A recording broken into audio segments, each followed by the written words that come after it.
নমস্কার,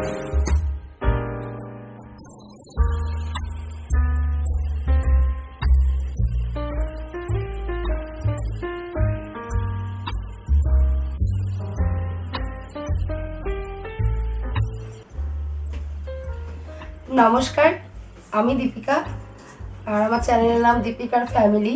তো তোমরা সবাই তো জেনেই গেছো মোটামুটি। আর আমি রানাঘাট থেকে। তো যাই হোক, আজকে টাইটেল আর থাম্বনেল দেখে তো তোমরা বুঝতেই পেরেছো যে আজকে কোনোই ডেইলি ব্লগ নয়। আর এখন বাজে রাত 10:30 আর আমি এখন থেকে আর কি ব্লগটা শুরু করছি।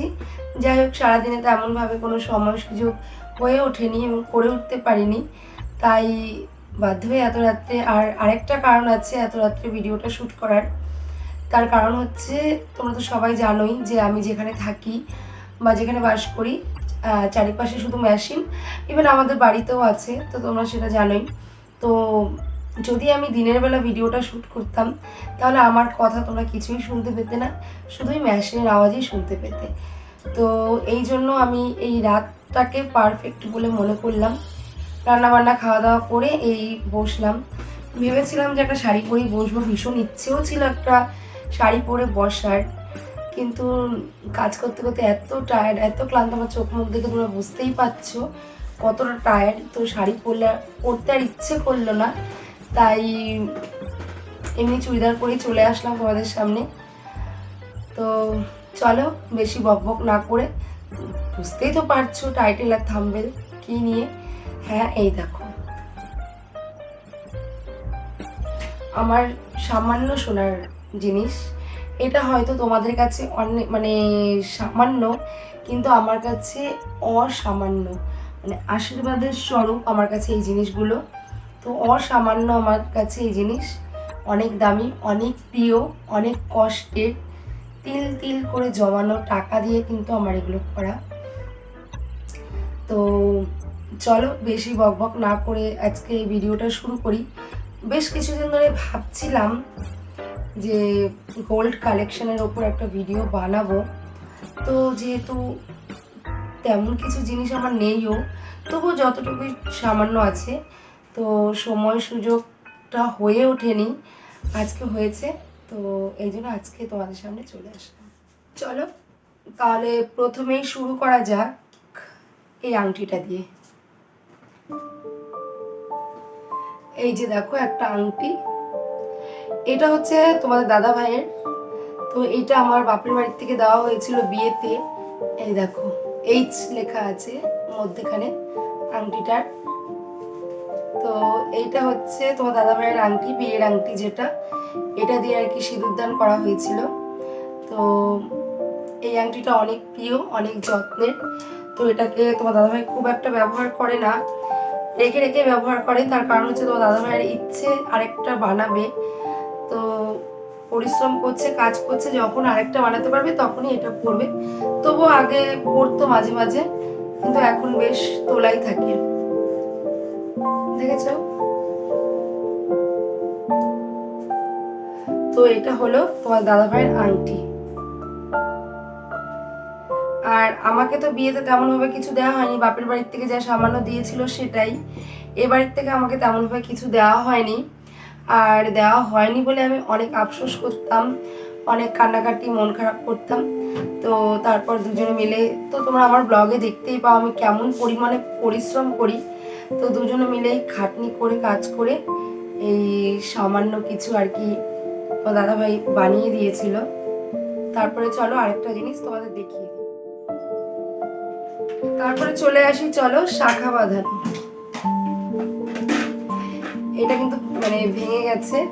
তো এই দেখো, এইটা হচ্ছে শাখা বাঁধানো, দেখতেই পাচ্ছ এমনি প্লেন নর্মালের মধ্যে, কিন্তু এইটা কিন্তু এই দেখো ভেঙে গেছে দুটোই, এই দেখো।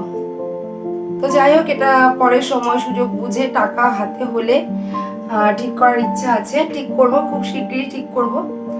তো কাজ করি, টাকা গোছাই। এই শাখা বাঁধানোটা তোমার দাদা ভাই আমাকে প্রথম বানিয়ে দিয়েছিল আমার বিয়ের পরে। বানানো সোনার জিনিসের মধ্যে এইটাই হচ্ছে আমার প্রথম শাখা বাঁধানো, যেটা তো এটা আমাকে প্রথম বানিয়ে দিয়েছিল, তখন আমাদের নতুন নতুন মেশিন করেছিল। তো তখন দুজনে মিলে খুব খুব কাজ করতাম। প্রথম খুব কাজ করে তারপর তোমার দাদাভাই এই শাখাটা আমাকে বাঁধিয়ে দিয়েছিল, কারণ ভীষণ শখ করতো শাখা বাঁধানো করবো। কারণ সবাই মিলে যখন একসাথে বেড়াতে যেতাম সবার হাতে থাকতো, কিন্তু আমার হাতে ছিল না। তো তোমার দাদাভাই বুঝতে পেরে, মন খারাপগুলো বুঝতে পেরে অনেক কষ্ট করে না খেয়ে দিয়ে অনেক অনেক পরিশ্রম করে টুকটুক টুকটুক করে তিল তিল করে এই জিনিসগুলো কিন্তু আমাকে বানিয়ে দিচ্ছে। তো এইটা অনেক শখের এবং প্রিয়। তো এটাকে ইচ্ছে আছে ঠিক করব। তো চলো এর পরের কালেকশন তোমাদের দেখিয়ে দিই। এই দেখো, এটা হচ্ছে একটা চেন। এই দেখো একটা ছোট্ট লকেট। এই দেখো, এইটা হচ্ছে আমার মেয়ে মানে অন্বেষার চেন। এটা ওর বাবা ওকে বানিয়ে দিয়েছে, ওর বাবা বানিয়ে দিয়েছে। তো ওর বাবার ভীষণ শখ ছিল, যেহেতু আমরা ছোটবেলার থেকে আমরাও কষ্ট করেছি, যেহেতু ওর বাবা ভীষণ কষ্ট করে বড় হয়েছে, মানুষ হয়েছে, একবেলা খেতে পেয়েছে তো একবেলা খেতে পায়নি। তো ইচ্ছে ছিল যে সন্তানদের একটু ভালো করে আর কি মানুষ করবে। তো সেই কথাটা মাথায় রেখে মেয়ে যেহেতু একটু বড় হয়েছে, শখ করে মেয়েকে এই চেনটা বানিয়ে দিয়েছে। এবং এই চেনটা কিন্তু ওর গলার থেকে খুলতে দেয় না, এই চেনটা কিন্তু ওকে সবসময় পরিয়েই রাখা হয়। সামান্য অতি একদমই কম সোনা, খুব বেশি নেই, একদমই কম, সবসময় পরে, তার জন্য কিন্তু এটাকে বানিয়ে দেওয়া হয়েছিল। ঠিক আছে, তো তারপর চলো নেক্সট কালেকশন।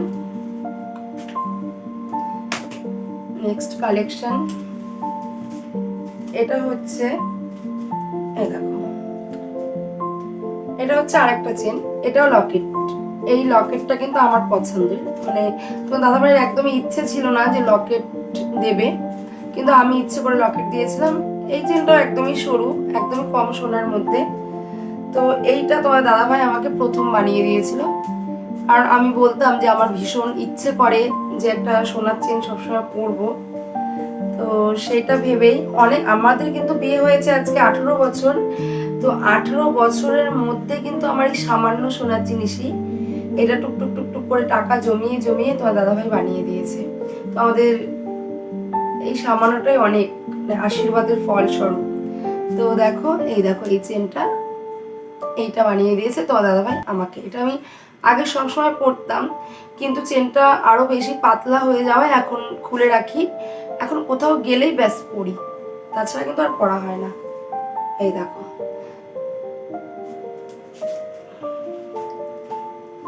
তারপরে দেখাচ্ছি আরো একটা চেন। এই দেখো, এটা খুলছি না, এই দেখো এটা, এই দেখো, দাঁড়াও, এই যে এটা তোমার দাদাভাই, ও পরে না, ওরটা আমরাই পরি, আমাদেরই পরায় ও আর পরে না। যাই হোক, ওরও এটা ভীষণ শখের, অনেক কষ্টের। এইটা অনেক কষ্টের। এই চেনটা যখন বানিয়েছিল তখন আমরা প্রায় দুজনে মিলে ভোর 5টার থেকে রাত 10টা কন্টিনিউ কাজ করতাম। এর মধ্যেই কেমন ভাবে রান্না করেছি, খেয়েছি নিজেরাও জানি না।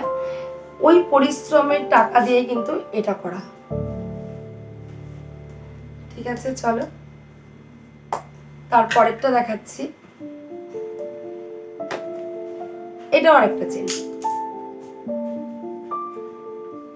এটা একদমই সরু আর একদমই ছোট। এই যে এটা হচ্ছে বাবুর চেন, মানে আমার ছেলের চেন। ওকে তো পড়াই না, একদমই পড়াই না, ও বাচ্চা মানুষ, আর এমনিতেই যা দুরন্ত, কোথায় কি ফেলে দেবে, এজন্য পড়াই না ওকে। খুব কচিতে, বছরে একবার ওকে পড়ানো হয় কিনা সন্দেহ। তো এইটা হচ্ছে বাবুর চেনটা, এটাও মাঝে মাঝে আমি পড়ি।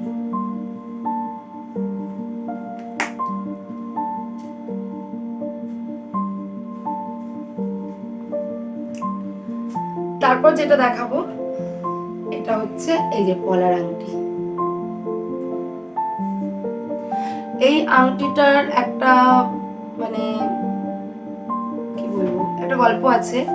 সেটা হলো এই আংটিটা আমার ভাই আমাকে দিয়েছে গিফট হিসাবে। আর তোমরা তো আমার বেশ রিসেন্ট কয়েকটা ভিডিওতে দেখতে পাচ্ছ যে আমার ভাই একটা চাকরি পেয়েছে। তো যখনই ওর চাকরির খবরটা এসেছিল তো আমাকে বলেছিল কি নেবি। তো আমার তখন এই পলার আংটি দেখতাম সবাই পরতো, তো পলার আংটি পরার একটা ভীষণ ইচ্ছে ছিল। তো তখন আমি এই পলার আংটিটা চেয়েছিলাম এবং এই ডিজাইনটা আমি পছন্দ করেছিলাম। আরেকটা ডিজাইন পছন্দ হয়েছিল, সেটা আমার আঙুলে ঢুকছিল না, সেটা অনেকটা বড় ছিল, আমার আঙুলে ঢুকছিল না। তো এইটা পছন্দ হলো, তখন এইটা ভাই আমাকে কিনে দিয়েছিল। তো এটা ভীষণই ভালোবাসার আদরের জিনিস, এটা আমার কাছে অনেক প্রিয়। এই দেখো, দেখবে আমি এই আংটিটা আমি অনেক পরি, প্রায় পরা হয়, কাজ করি দেখে মাঝে মাঝে খুলে রাখি, এই আর কি। এই দেখো ডিজাইনগুলো কেমন অবশ্যই জানিও। চলো পরের আরেকটা জিনিস দেখাই।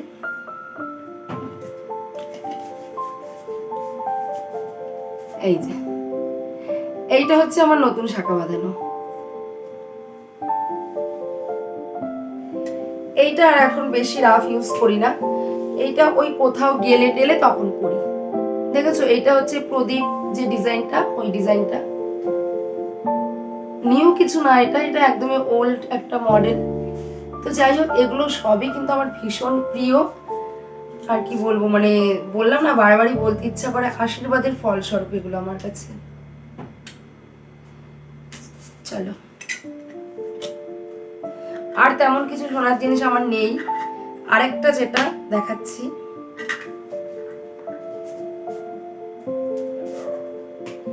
এই দেখো, এটা হচ্ছে সুই সুতো কানের। দেখেছো, এটা আমি পরি, এটা আমি আগে তো রোজই পরে থাকতাম।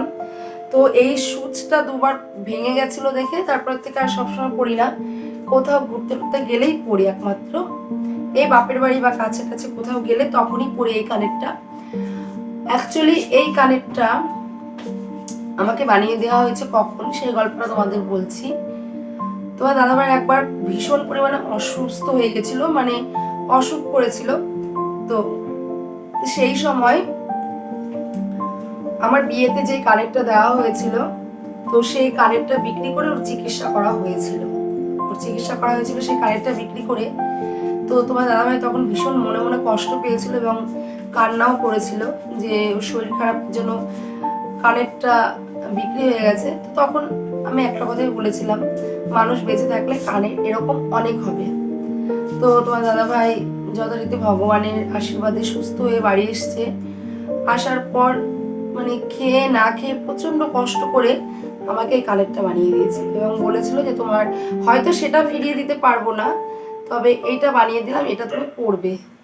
তো এই দেখো কানেরটা, এই কানেরটা আমি কিছুতেই নষ্ট হতে দিই না, এই জন্য আমি তুলে রাখি সব সময়, মানে পরিও না সব সময়, এত আদর করে যত্ন করে এটাকে রাখি। তো জানি বিয়ের কানেরটা ফেরত পাবো না, তবু এটাও তার কিছু অংশে কম নয়। তারপরে তোমাদের আরেকটা কানের দেখাচ্ছি, এই যে এটা কৌটোর মধ্যে ভরে রেখেছি। আচ্ছা, একটাই আমি দেখাচ্ছি, এটা একটা ছোট্ট কানের, এটারও একটা রাটি ভেঙে গেছে। এই দেখো, এই কানের ডিজাইনটা কি একদম মিষ্টি না বলো, খুব সুন্দর। এই কানেরটা তোমার দাদাভাই আমাকে সারপ্রাইজ মানে বার্থডে সারপ্রাইজ দিয়েছিল। এই যে বাবুর চেন আর মেয়ের চেন দেখালাম, যেদিন বানিয়েছিল এই কানেরটা ও আমার জন্য সেদিন এনেছিল এবং বলেছিল এটা সবসময় পরতে। তো আমি এটা সবসময় পরতাম। একটা মানে কানের যে হ্যান্ডেল হয় সেগুলো ভেঙে গেছে দেখে এখন আর পরা হয় না।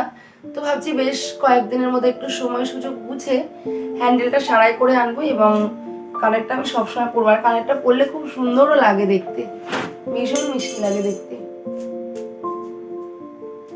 চলো একটু কাছ থেকে দেখাই, এই দেখো,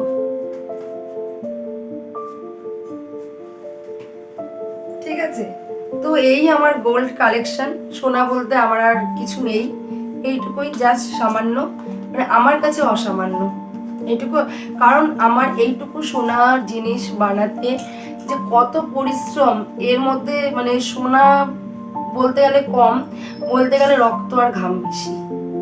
এইটুকু সোনার জিনিস তৈরি করতে আমাদের 18টা বছর সময় লেগেছে, তারপরে এইটুকু হয়েছে আমার। তো যাই হোক, কিছুই ছিল না, এটুকু হয়েছে, এটুকুই আমার অনেক অনেক মানে অনেক। আরেকটা জিনিস তোমাদের স্পেশালি দেখিয়ে দিই, চলো। এই দেখো, এই নুপুর আর এই বালাজোড়া, এটা আমার না, এটা অন্বেষার। কারণ এইটা হচ্ছে অন্বেষার বার্থডে, মানে বার্থডে স্পেশাল, ওকে ওর বাবা জন্মদিনে এটা গিফট করেছিল, দেখেছো? এই নুপুর আর এই বালাটা ও সবসময় পরে থাকে। আজকে শুধুমাত্র তোমাদের দেখাবো বলেই ওর থেকে কিন্তু খোলা হয়েছে এটা, নুপুরটা আর এই বালাটা। ও কিন্তু সবসময় পরেই থাকে এটা। বালার ডিজাইনটা কিন্তু খুব সুন্দর, ওর বাবা বানিয়ে দিয়েছে নিজে এটা, আর নুপুরটাও তাই। আর এই যে নুপুরটা দেখতে পাচ্ছ, এই নুপুরটা আমি খুব যত্ন করে রেখেছি, কারণ একদম যখন অন্বেষা ছোট ছিল, হামাগুড়ি দিত, তখন ওকে এই নুপুরটা বানিয়ে দেওয়া হয়েছিল।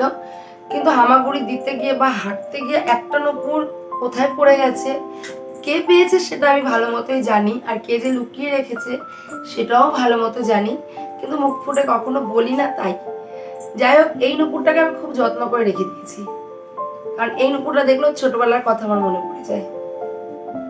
এই জন্য এই নুপুরটাকে ভাঙি না, এই নুপুরটাকে এভাবেই রেখে দিয়েছি।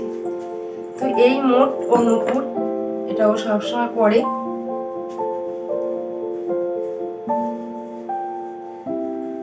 আর ও বালাটাও কিন্তু সবসময় পরে।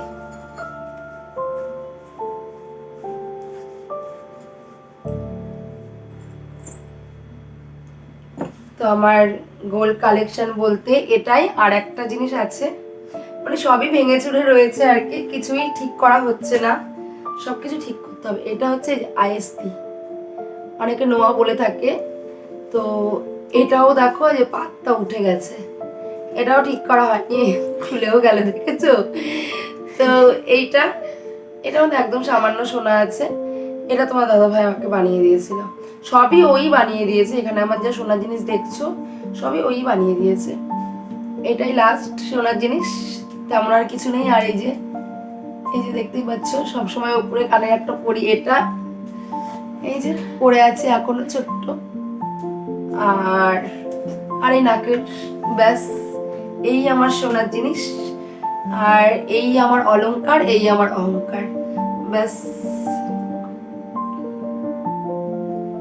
তো তোমাদের তো দেখিয়ে দিলাম আমার সোনার জিনিসগুলো, তোমাদের কেমন লাগলো? তো এই আমার সামান্য অলংকার আর অনেক অহংকার, এটাই আমার ভালোবাসা।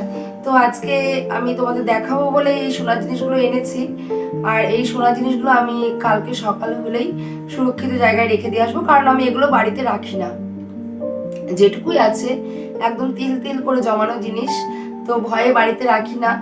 আর এই জন্য বেশি পড়াও হয় না, পড়বো কি, সবই ভাঙাচোরা দেখতেই পাচ্ছ। যদিও ভাঙাচোরা হয়, যেটুকুই আছে সেটুকুই তো অনেক না, বলো? তো এগুলো আমি আবার ঠিক কাল সকালে একদম ব্যাংকের লকারে নিয়ে রেখে আসবো, ব্যাস আবার যখন প্রয়োজন হবে তখন নিয়ে আসবো। এই আজকে ভিডিওটা করব দেখে নিয়ে এসেছিলাম দুপুরবেলা গিয়ে, তো সেটা আর ভিডিও করা হয়নি, কারণ আমি আজকে কোনো ডেইলি ব্লগ করিনি, তাই সেগুলো দেখানো হয়নি। আর এগুলো নিয়ে আমি আবার ব্যাংকে কালকে সকালে রেখে আসবো লকারে। তো আমার গোল্ড কালেকশন তোমাদের কেমন লাগলো, আমার ভিডিওগুলো কেমন লাগে, আমাকে কেমন লাগে, প্লিজ একটা কমেন্ট করে জানাতে ভুলো না। যদি নতুন কেউ দেখে থাকো আজকে আমার ভিডিওটা, ভালো লাগলে প্লিজ চ্যানেলটাকে সাবস্ক্রাইব করে একটা লাইক করে একটা কমেন্ট করে দিও। আর ভালো না লাগলেও প্লিজ আমার মন রাখার জন্য ছোট্ট একটা কমেন্ট করো। যদি তোমার ভালো না লাগে তুমি সেই কমেন্টটাই করো, ভালো লাগলো সেই কমেন্টটাই করো। তো চলো আজকের মতো এখানেই শেষ করছি, আর টাটা। কালকে আবার ঠিক নিয়ম মতো দেখা হবে ডেইলি ব্লগ নিয়ে। ততক্ষণ বলবো না, সব সময় তোমরা সুস্থ থাকো, ভালো থাকো, অনেক অনেক অনেক মজা করো, অনেক আনন্দ করো। চলো টাটা, সবাইকে গুড নাইট। দেখা হবে আবার কালকে সেম টাইম নেক্সট কোনো ব্লগ নিয়ে। টাটা।